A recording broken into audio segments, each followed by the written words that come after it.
Olá, meus amigos, sou eu aqui novamente, professor Gessé Cortez, tudo bem com vocês? Tudo certinho? Vamos para a sua aula de literatura da semana, cara. Então, semana passada, né, eu fiz um vídeo sobre Fernando Pessoa, falei a respeito dos seus heterônimos, né, apresentei aqui esse slide aqui, que é no mínimo fantástico, né, cara? Então eu tenho aqui o Fernando Pessoa e os seus heterônimos. Esses três heterônimos, eu falei deles, mas são os mais famosos. Ele teve outros também, tá? Teve um heterônimo feminino, teve um heterônimo francês, tá? E no final da vida ele teve também um outro heterônimo também, mas não são tão conhecidos quanto os heterônimos, né? Seguindo aí a sequência que eu explanei, eu vou tentar também voltar um pouquinho, tá? Então eu falei do Alberto Caeiro, que incorpora, aí ele é chamado de o mestre, inclusive o mestre dos heterônimos, inclusive o heterônimo, né, o mestre do próprio Fernando Pessoa, né. Sempre lembrando, tá, o Alberto Caeiro, ele é ligado ao bucólico, é ligado à natureza, é uma visão desse bucólico, mais ou menos a visão de Manuel de Barros, tá, que a gente consegue ter em Manuel de Barros. Então, ele é dado, né, à natureza e assim consegue observar o mundo a partir desta visão da natureza. E aí o Ricardo Reis, que é o heterônimo também famosíssimo, que é o heterônimo ligado à poesia clássica. Então eu tenho em Portugal também extremamente saudosista, extremamente ligado a tudo aquilo que é clássico, tudo aquilo que é greco-latino. Então ele é um poeta ligado às tradições de Portugal. E aí eu tenho Álvaro de Campos, que incorpora o seu moderno, o Fernando Pessoa moderno. Então lembra, são pessoas autônomas, elas são pessoas, são pessoas literárias, né? Que o Fernando Pessoa trabalha, é um fenômeno único, né? Que é a chamada heteronímia, né? Aí tem um poema altamente enigmático, altamente melancólico, que é Tabacaria, tá?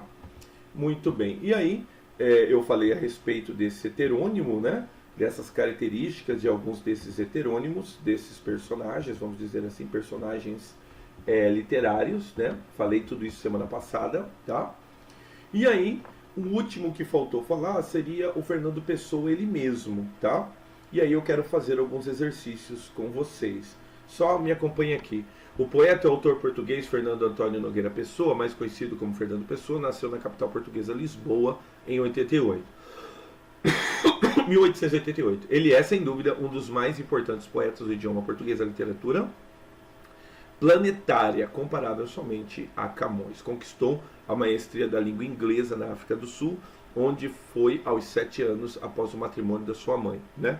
Lembrando a história, né? A mãe dele casa-se de novo, ele tem o irmãozinho caçula que morre, e ele acaba sendo o único vínculo desse casamento primeiro da mãe. A mãe casa-se com um cônsul, né? E aí tem a história de uma quadrinha, né? Diz que ele faz uma quadrinha, Portugal, como eu gosto de ti, mas gosto mais, alguma coisa, gosto mais da minha mãe, coisa assim. E aí ele mostra a quadrinha para a mamãe se sensibiliza e leva o Fernando Pessoa. Lá o Fernando Pessoa estuda nas melhores escolas e a gente pode dizer que ele é alfabetizado em língua inglesa, tá? Então a gente pode dizer que a primeira língua do Fernando Pessoa, sua língua de alfabetização é a língua inglesa. E assim ele ganha dinheiro, cara, ele vai ganhar dinheiro fazendo traduções em língua inglesa, tá? Conquistou a maestria da língua inglesa, para onde foi aos 7 anos após o matrimônio da mãe.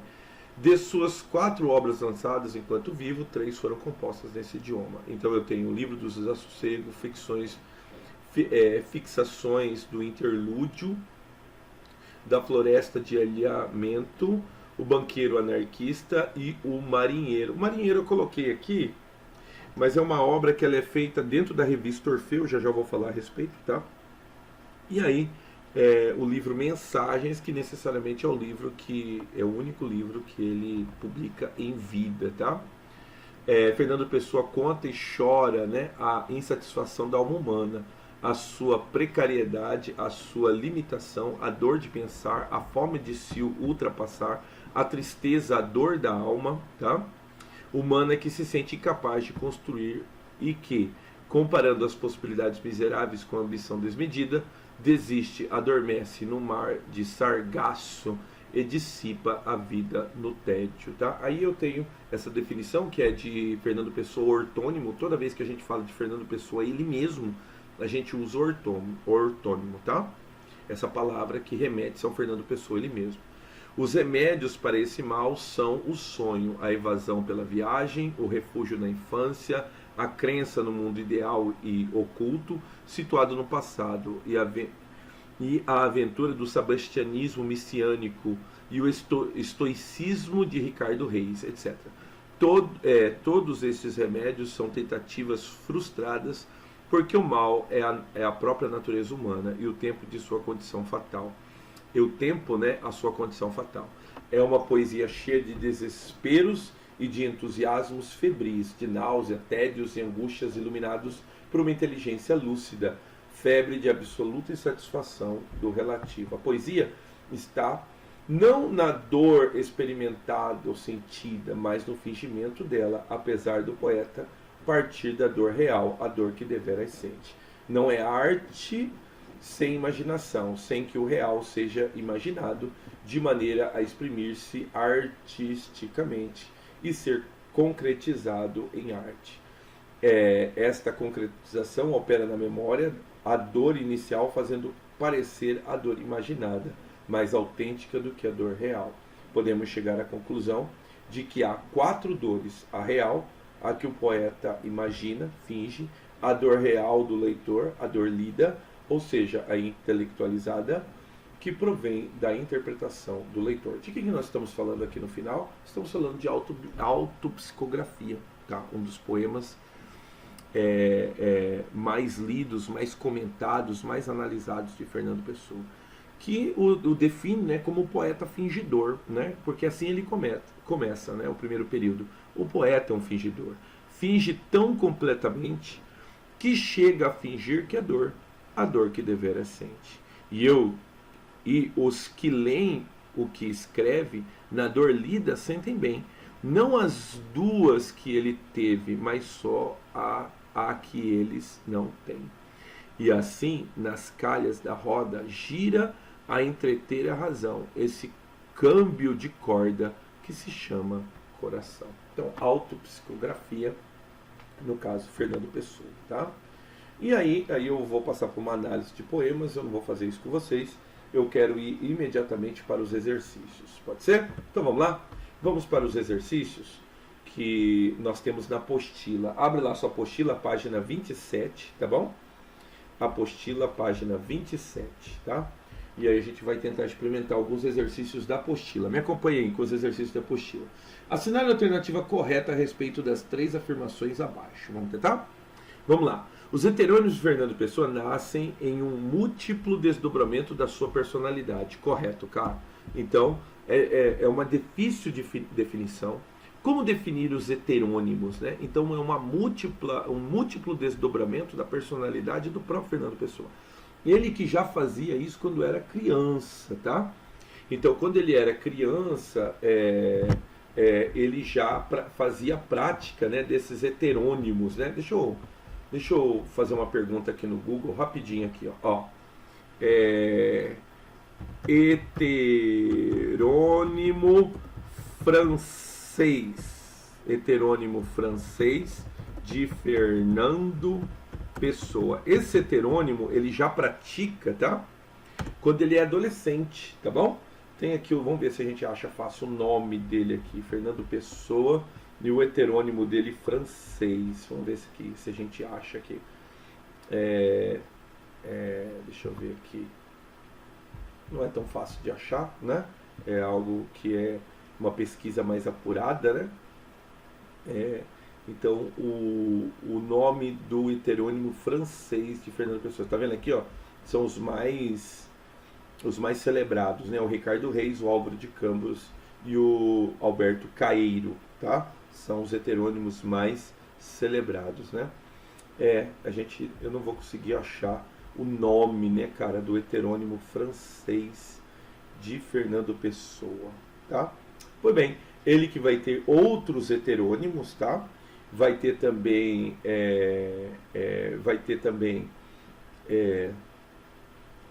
um heterônimo mulher, tá? E assim ele vai colecionando essa vida fragmentada, tá bom?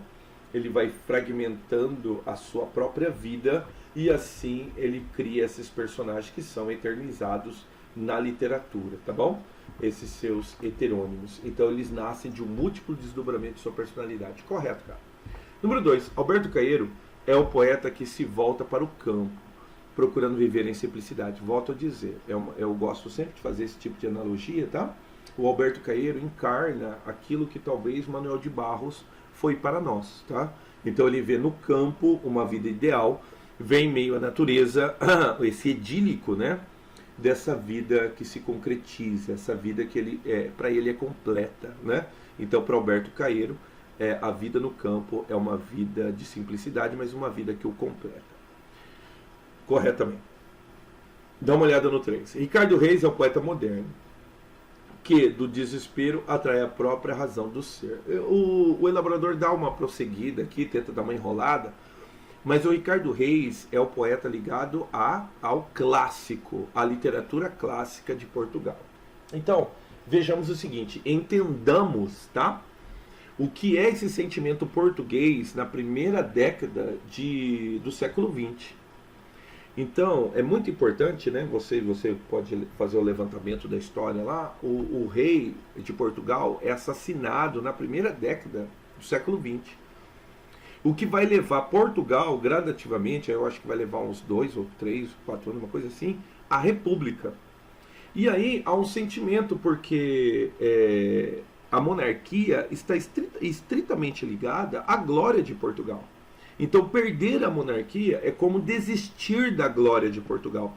Um sebastianismo, e aí quando a gente fala de sebastianismo, você tem que lembrar do rei Dom Sebastião, né, que era o último da dinastia de Avis, né, que foi uma dinastia muito importante para as grandes navegações. Dom Sebastião é morto na Batalha de Alcácer Quibir, e aí eu tenho aquilo que a gente convencionou chamar de Aliança Ibérica, que é quando a coroa espanhola requisita a coroa portuguesa por falta de um sucessor. E daí o que acontece? Supostamente, a partir daí, eu tenho Portugal entrando numa determinada decadência. Aí Portugal vai dever muitas divisas para a Inglaterra. Aí Portugal começa a ver a decadência das suas colônias, tá? Então é o que acontece, por exemplo, com a invasão holandesa. Se não é a revolta aqui dos portugueses locais, Portugal já teria desistido, já teria desistido das suas colônias holandesas. E aí a gente pode elencar uma sucessiva decadência de Portugal. Depois, em 1700, descobre-se ouro aqui na colônia, mas Portugal necessariamente não usufrui. Por quê? Porque tem pesadas dívidas com a Inglaterra. Depois, no finalzinho de 1700, eu tenho a era napoleônica, né? Napoleão vem invadindo a Europa, vai invadir Portugal, se não a intervenção da coroa inglesa, Portugal, o rei de Portugal, Dom João, seria submetido a Napoleão. E aí eu tenho uma humilhação nacional, né? O rei ele escapa, ele foge, né? Em 1822, em 1821, o rei Dom João ele volta para Portugal para cuidar dos interesses, né, da sua família, e aí ele requisita a vida do filho. Olha a humilhação do governo português. O filho recusa voltar, é o famoso dia do fico. Dom Pedro I recusa voltar. E ele recusa, né, receber qualquer parte de herança portuguesa. O que ele faz? Ele decreta a independência do Brasil em 1822, que nós vamos comemorar agora, né, segunda-feira, 7 de setembro, né? Pois bem, e daí o que acontece? Cara, é uma sucessiva história de decadência, tá? Depois o que eu tenho? Depois eu tenho o próprio Dom Pedro, a própria coroa portuguesa que está em risco, né? Por quê? Porque um sobrinho do rei usurpa a coroa.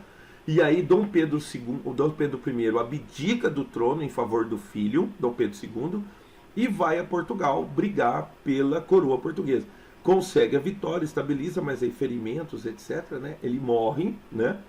E assim eu tenho essa coroa portuguesa cada vez em decadência, cada vez em decadência. Né? Tem o advento depois do rei de Portugal ter sofrido um atentado lá. Bom, mas isso aí já foi. Era Pombalina, né? Marquês de Pombal, né? Que teve a destruição do terremoto, destruiu Lisboa, etc. Não, eu estou retrocedendo na história. Vamos avançar na história. Avançando na história, depois da independência do Brasil, o Portugal supostamente perde a sua colônia, talvez mais produtiva, mais prolífica, né? E aí Portugal, em sucessivas humilhações, em sucessivas perdas não só de patrimônio, divisas, mas também de dignidade. E talvez a última que a gente possa elencar seja um sonho que os portugueses tinham de unificar Moçambique e Angola. Então os portugueses tinham um sonho, né, de unificar o Oceano Índico, ou melhor, não é unificar o oceano, é a travessia, entende? Porque aquele trecho da África ligaria tanto o Oceano Atlântico ao Oceano Índico. Então unir as duas colônias, Moçambique e Angola. Interesses esses que não compartilham os interesses da Inglaterra. E aí Portugal é obrigado a abrir mão das suas colônias africanas, o que é uma humilhação. Eu já estou falando já do finalzinho de 1800, início de 1900. Que daí é quando o rei de Portugal sofre a tentação, se não me engano, o rei Carlos, se não me engano, o nome dele. E aí ele morre, e aí há uma discussão sobre a coroa portuguesa, e é quando se decide proclamar a república em Portugal. Então Portugal deixa de ser uma monarquia. Então volta o raciocínio. Ao deixar de ser uma monarquia, dá-se a sensação que Portugal está deixando a sua glória, deixando toda a sua história de glória. Então eu tenho um Portugal segmentado. E esse é Ricardo Reis. Ricardo Reis é a parte, vamos dizer assim, a parte de Fernando Pessoa segmentado, que está ligado a essa tradição de Portugal, essa tradição clássica, essa tradição do Renascimento. Então ele não é o poeta moderno. O poeta moderno vai ficar por Álvaro de Campos, tá bom? Então Alberto Caeiro é o ligado à simplicidade, tá certo? E a terceira tá errada. Eu falei de um monte de coisa que não tinha nada a ver com a questão, né, cara? Mas o Ricardo Reis é ligado a esse tradicional de Portugal que estava perdido com a proclamação da República, tá bom? Por isso que a resposta correta é somente a letra A. Me acompanha aqui na sequência,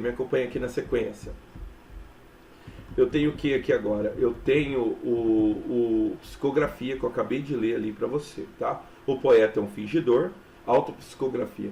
Finge tão completamente que chega a fingir que é dor que deveria ser. Ótimo. Eu tenho um outro poema, tá?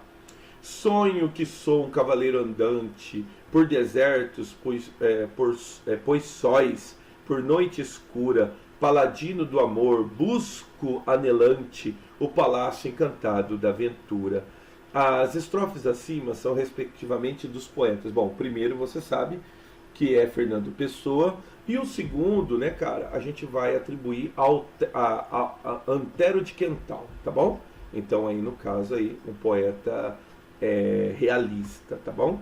Então Antero de Quental, tá bom? Muito bem, excelente. Então a resposta correta é o número 2. Terceiro, o texto a seguir pode ser tomado como exemplo ilustrativo do estilo de um dos heterônimos de Fernando Pessoa. Então vamos lá? Negue-me tudo a sorte, menos vê-la, que eu, estoico, sem dureza, na sentença gravada do destino, quero gozar as letras, tá? Então, qual que é a pergunta? Então, neste caso aqui, só um detalhe que eu gostaria de chamar a atenção, eu tenho o destino com letra maiúscula. O que isso difere? Difere é que provavelmente seja o personagem mitológico atrelado ao destino, tá bom? Então, neste caso aqui, você tem que tomar cuidado, tá? Com alguns desses sinais. Então, é mais ou menos o que acontece na Ilíada, quando o casal, né? Peleu e Tétis não convidam para o seu casamento, ou melhor, eles convidam para o casamento deles todos os deuses, mas não convida a deusa Discórdia. E lá a Discórdia está com letra maiúscula. Por quê? Porque a deusa é Discórdia.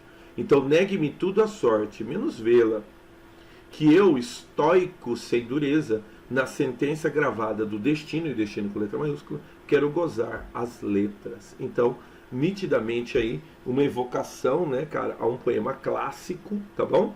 Uma evocação clássica aí, onde eu tenho aí o destino com letra maiúscula, né? Então, neste caso aí, a gente vai atribuir ao heterônimo Ricardo Reis, tá? Ricardo Reis é o heterônimo ligado ao clássico, tá? O outro nome ali que eu esqueci de falar é o Bernardo Soares, tá? Que é um outro heterônimo também. A gente pode colocar aí um quarto heterônimo mais famoso de Fernando Pessoa, tá bom? Aqui ele vai fazer algumas considerações. Vamos lá, ao 4. A respeito de Fernando Pessoa, é incorreto afirmar. Vocês sabem, né? Eu já falei em mais de uma circunstância. Adoro esse tipo de questão, porque no caso a gente pode estudar o resto, né? Então vamos lá, letra A. Não só assumiu o passado lírico do seu povo, como refletiu em si as grandes inquietações humanas do começo do século. É por isso que a necessidade do heterônimo, tá? Porque eu tenho um mundo segmentado, eu tenho um mundo que se segmenta. Quer ver qual que é a grande segmentação que vai acontecer nesse período? A gente está falando do período que os postulados, né, socialistas, comunistas, eles vão se estabelecer. E aí o que vai acontecer? Depois da Primeira Guerra, eu vou ter aí uma revolução russa, né, cara? E o mundo praticamente vai se dividir em capitalistas e em socialistas. Então a gente vive essa segmentação do mundo. Então, Fernando Pessoa assimila isso com seus heterônimos. Não só assimilou o passado lírico do seu povo, um passado heróico de Portugal, da glória de Portugal. Fernando Pessoa, dizem os historiadores, que ele imaginava, ele pensava um Portugal retornando a esse tempo, uma liderança mundial. Mas, para tanto, ele deveria deixar de sonhar tanto com esse passado e começar a refletir sobre o presente, sobre os caminhos de Portugal nesse capitalismo desenfreado, né? Então ele era um crítico do seu tempo. Então ele reflete sim essa inquietação humana do começo do século. A letra A está correta. Letra B. Os heterônimos são meios de conhecer a complexidade cósmica impossível para uma só pessoa. Olha só, cara, né? Então neste caso aí eu tenho uma infinidade de segmentos, né? Por isso talvez que a gente precise ou a gente necessite das vanguardas europeias, porque as vanguardas europeias elas vão seguir ressignificando a arte, ressignificando o raciocínio sobre a arte. Então eu começo ali no impressionismo, depois eu vou para o expressionismo, do expressionismo eu evoluo para o cubismo, do cubismo eu evoluo para o dadaísmo, e do dadaísmo eu evoluo para o surrealismo. Tá? Então, assim eu vou segmentando a arte. Por quê? Porque esse homem é segmentado. Então, existe uma complexidade cósmica impossível de ser vivenciada por uma pessoa só. Por isso, o que ele faz? Ele se segmenta. Ele vai criar pessoas nele mesmo. Então, eu tenho determinadas pessoas que vão compor esse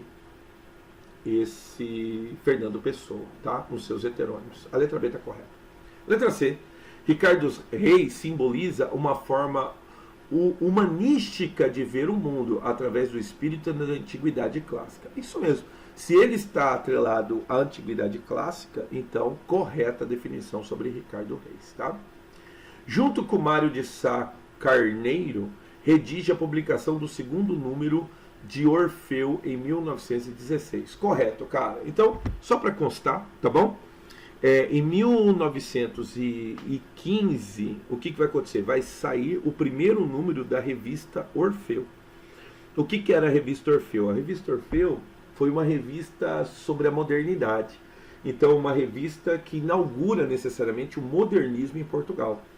Então, é colaborador o Sá Carneiro. É interessante, tem lá no primeiro encarte da revista, tem lá o Sá Carneiro, tem lá o Fernando Pessoa, e aí consta desse primeiro volume a obra Mensagem, tá? Então, eu pensei em falar hoje da obra... Desculpa, não é Mensagem, é o Marinheiro. Eu pensei em falar hoje do Marinheiro, mas eu penso em deixar para amanhã, na hora que nós falarmos na nossa live, porque eu comecei a fazer, ou melhor, eu já tinha feito a leitura, né? E agora estou fazendo a releitura. Cara, é muito fantástico, é muito enigmático, é muito profundo. Então eu vou deixar para fazer um pouquinho dessa leitura minha com vocês amanhã, pode ser? Então tá bom então. Então, essa peça de teatro, né, porque é um poema dramático, né? Então é uma peça de teatro. Ela compôs o primeiro volume da revista Orfeu. Se a gente pensar no nome, dizem que a obra ela foi composta em 1913 e ele tentou publicar na revista Águia, uma revista que era uma revista de viés simbolista e tal. Só que o editor da revista olhou o teatro e provavelmente ele não entendeu a peça. Porque não é necessariamente ela não é feita realmente para ser entendida, sabe? E daí o que aconteceu? Ele não, a gente não mostrou interesse, a gente não vai publicar. Aí ele guarda a revista, ou melhor, ele guarda a peça dele, né? O Marinheiro. E depois, em 1915, o próprio Fernando Pessoa falou que ele modificou a peça. E aí ele publica na primeira tiragem da revista Orfeu, tá? Em 1915, tá? O próprio nome, ele já é muito sugestivo se você prestar bastante atenção. Orfeu é um personagem mitológico. Então você vê, é um Portugal segmentado, é um Portugal que ainda quer viver o seu passadiço, o seu passado de glória, mas está entre esse passado de glória e as ocorrências futuras, essas ocorrências do início do século XX, né, cara? E daí o que acontece? Nasce uma revista moderna, mas com o nome de um personagem mitológico, Orfeu. O nome também é sugestivo sob o seguinte aspecto. Orfeu, ele era um filho de Apolo, né? E assim ele tinha a música, né, que era ligada a sua música à hipnose, ele hipnotizava com a sua música, né? Quando Jasão foi buscar o velocípede de ouro, ele pediu a ajuda do Orfeu, e Orfeu ia na frente da embarcação, né, tocando a sua lira para seduzir as sereias, porque senão aconteceria o contrário. As sereias com seu canto seduziriam iriam seduzir os marinheiros. Então, para isso não acontecer, o Jasão pede para Orfeu, e Orfeu vai ali na frente da embarcação e vai tocando. Por quê? Porque sua lira tinha um determinado poder hipnótico. Então, o que acontece? Durante, né, cara, o romantismo, tal, o que acontece? Existe uma linha de estudos do misticismo, né?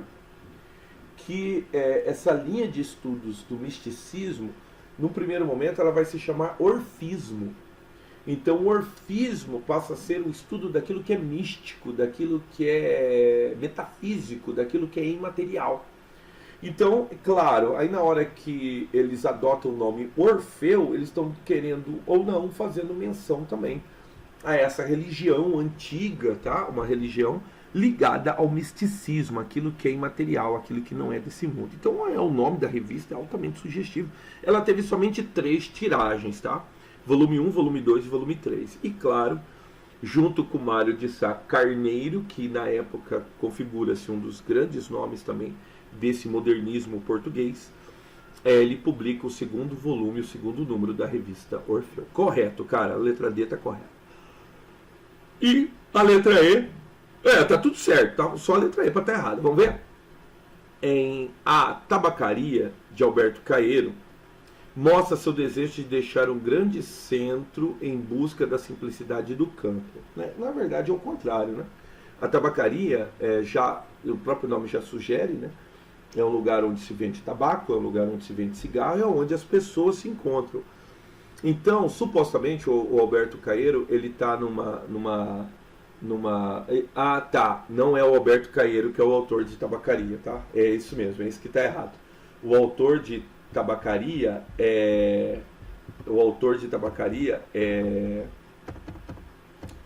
o Álvaro de Campos, tá?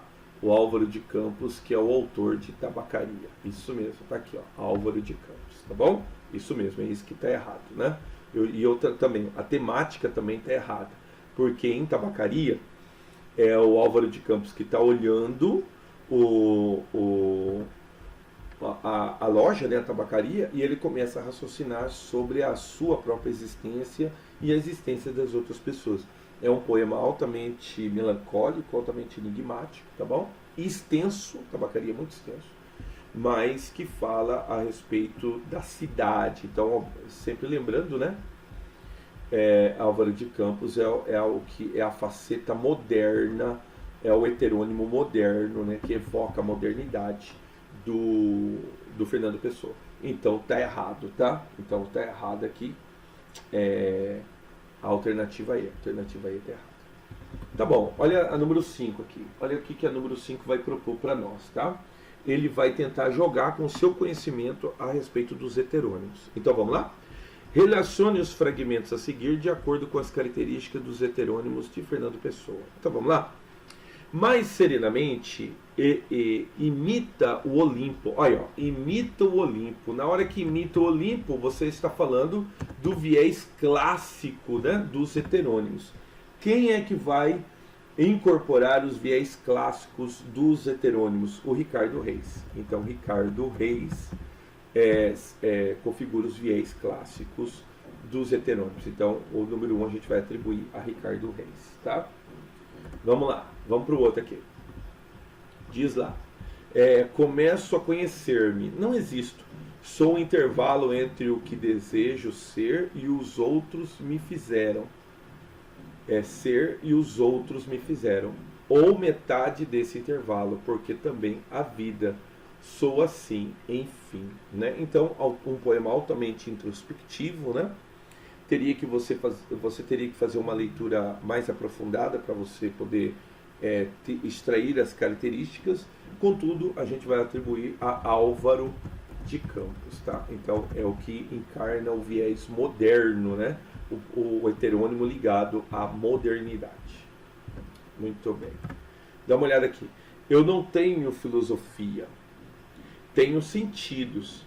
Se falo na natureza, não é porque saiba o que ela é, mas porque a amo. Amo-a por isso.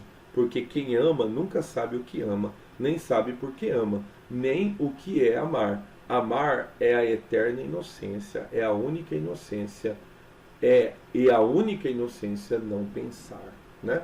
Então aí você vê, ele faz uma evocação à natureza.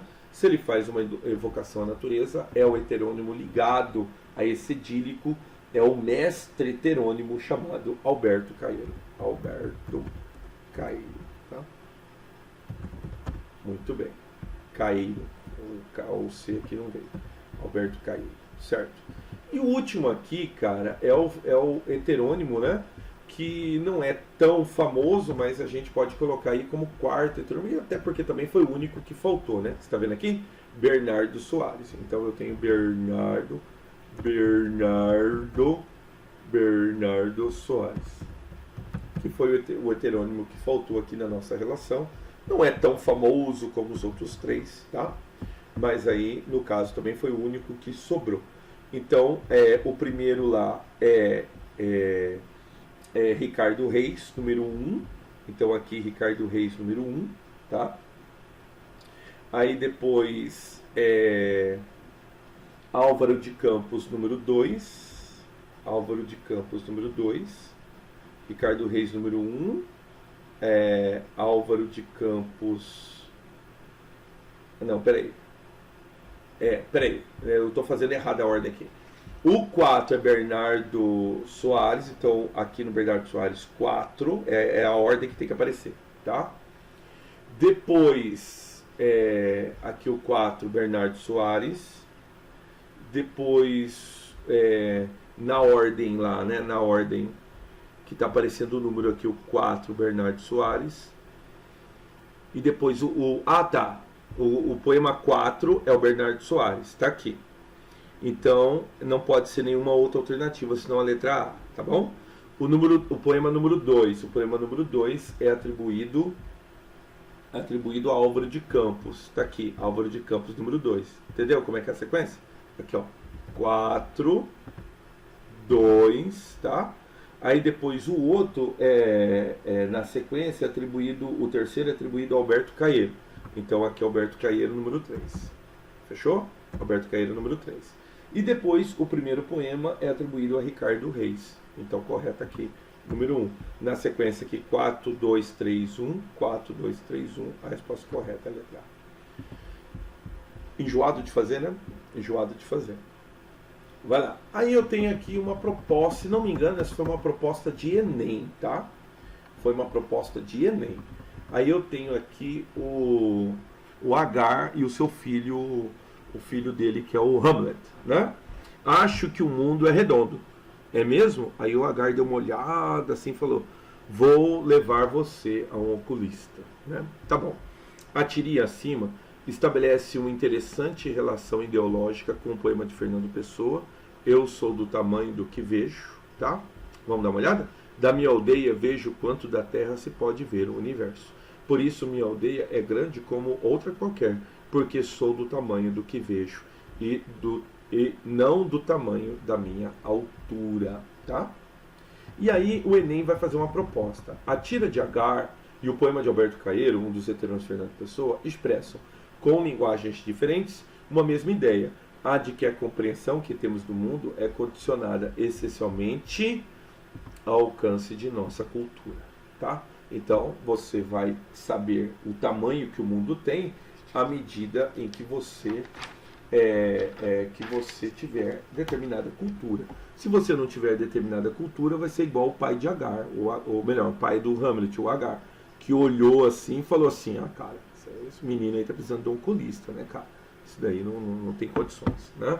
Por quê? Porque ele não conseguia enxergar um mundo redondo, porque ele não tem intelecto para isso. Eu já fiz a leitura mais de uma vez de autopsicografia, então não vou fazer. Então diz o seguinte, ó.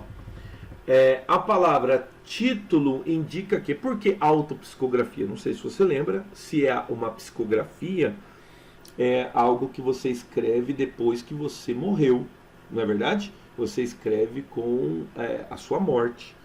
Então, mas é uma autopsicografia, quer dizer, é um morto que escreve sobre ele mesmo. A palavra título indica: o texto apresentará a visão do lírico sobre os outros com quem convive. Não, já morreu. Letra B.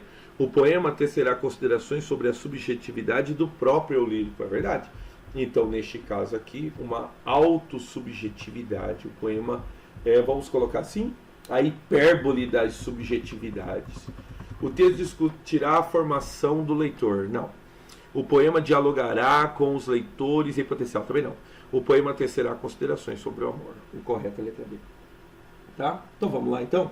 Vamos fazer agora esse número 8 e último, né? O 8 e último da apostila, tá? Diz assim: assinale a sequência correta de acordo com as características dos heterônimos de Fernando Pessoa. Ele vai classificar heterônimo por heterônimo, tá? Aí tem a sequência aqui e ele vai colocar o Bernardo Soares no rolo também, tá bom? Mas beleza, então, vamos tentar fazer? Vamos lá. Um dos heterônimos mais importantes, embora seja um camponês sem estudo, seu estilo direto e simples, na verdade, esconde reflexões profundas que estão na contramão do pensamento filosófico. Uma de suas obras, são conhecidas, é o Guardador de Rebanhos. O nome é bem sugestivo, né? Para o mestre heterônimo, né? O heterônimo ligado à vida simples no campo. Estamos falando de Alberto Caeiro, o mestre heterônimo, chamado por Fernando Pessoa, que ele é o mestre do próprio Fernando Pessoa, tá? Tem uma lenda, deixa eu contar essa lenda rapidinho aqui, que Fernando Pessoa, escrevendo para um dos seus amigos, né, ele escreve que o ano de 1914, ele atribui o dia 8 de março de 1914, a gente sabe que não foi bem assim, mas ele atribui ao dia 8 de março de 1914, que ele tem chamado de ano o dia esplêndido, né, maravilhoso. Por quê? Porque supostamente é o dia que ele tem a ideia do Alberto Caeiro. Diz que ele já consegue reproduzir já um monte de poemas sobre Alberto Caeiro, que é quando supostamente ele nasce com a ideia de Alberto Caeiro, tá? Então, data de 1914.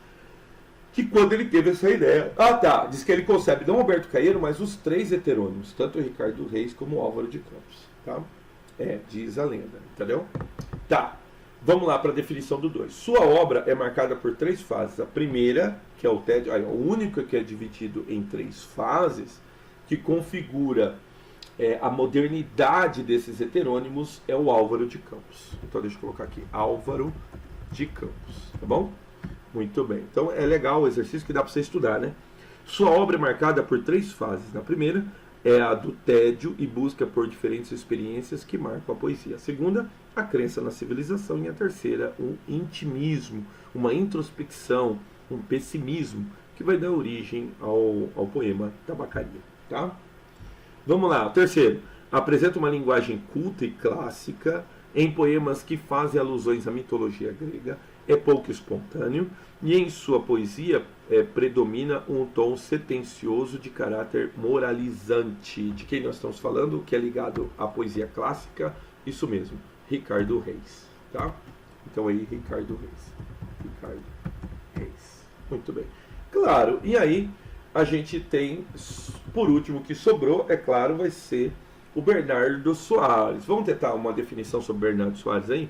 É um semi-heterônimo, parecido com Álvaro de Campos, muito próximo de Fernando Pessoa e, conforme o próprio escritor, não sendo a personalidade a minha. Não sendo a personalidade a minha, não diferente da minha, mas uma simples mutilação dela. Sou eu menos o raciocínio e a afetividade. Olha só, isso mesmo, assim ele definiu Bernardo Soares. Deixa eu colocar aqui, fiz uns outros fazendo isso também aqui. Bernardo Soares, tá? Bernardo Soares, tá bom? Ótimo, então tá, o que configura então aqui a letra D, só tem até a letra D, né? Então, e no caso aqui, a letra D é a correta, tá bom? É isso aí, até o gabarito aqui. Então tá bom, então eu espero que você tenha gostado desses exercícios aqui resolvidos, tá? Então, eu gostaria de afirmar o seguinte, provavelmente semana que vem eu faço essa parte aqui da apostila, tá? Você sabe que a relação de livros da FUVEST, ela foi, da Convest, referente à Unicamp, ela foi diminuída, né? Diminuiu-se devido à pandemia, mas alguns livros permaneceram. Dentro dessa sequência que permaneceu, eu tenho aqui O Marinheiro. Então eu penso em fazer uma aula diferente amanhã, já quero te convidar já, você que vai estar assistindo esse vídeo, de fazer uma leitura, né? Porque eu vou te mostrar, ele é bem curtinho, mas é altamente enigmático, tá? Então, uma leitura sobre O Marinheiro. Então eu quero te convidar para amanhã a gente fazer essa leitura juntos e assim a gente encerra esse personagem muito importante da literatura, do modernismo, da literatura mundial, tá? Não há precedente a Fernando Pessoa. Fernando Pessoa, na sua genialidade, na sua, como é que eu posso dizer? Na sua mente inventiva, ele produz, né, essas semi-pessoas, vamos dizer assim, essas pessoas inventadas, tá? Que no caso são pessoas que incorporam uma determinada característica lírica, uma determinada característica literária. Isso é um procedimento único. Não há procedimento igual, tá, ao de Fernando Pessoa. Você pode até elencar, por exemplo, aí, na hora, quer ver, alguma coisa para aproximar o que o Kiss fazia, né? O Kiss, eu tenho os roqueiros, eles são pessoas, só que daí o que acontece? Eles usavam máscaras, tal, e eles de uma determinada maneira eles incorporavam um determinado personagem. No mundo do rock tem também aquele camarada, agora eu vou esquecer o nome do cara, aquele cara que parece mais um demônio, né, cara? Né? Tem um olho claro, usa lente, né, de um olho claro, um outro não, esqueci o nome do cara. Mas ele também incorpora um personagem, mas daí também você não consegue desassociar esse personagem dele, tá? sendo mais moderno, Slipknot, né? É esse o nome? Daquela banda de rock também, onde os camaradas usam máscaras, tal, de uma certa forma, e eles tentam incorporar. Quer ver também, cara, aquela banda, ai, cara, que os personagens só existem como desenho. Tem, né, aquela banda que só existe como desenho. Como é que é o nome da banda, cara? Gorilas? Acho que é, Gorilas, né? E aí tem lá os personagens, mas eles são desenhos, então necessariamente não é uma tentativa, é claro, o cara não quis copiar o Fernando Pessoa, mas é algo mais ou menos para a gente tentar entender. Isso é algo totalmente inusitado na literatura, algo que é totalmente novo, que são os heterônimos de Fernando Pessoa, tá? Os heterônimos inventados, esses personagens inventados por Fernando Pessoa.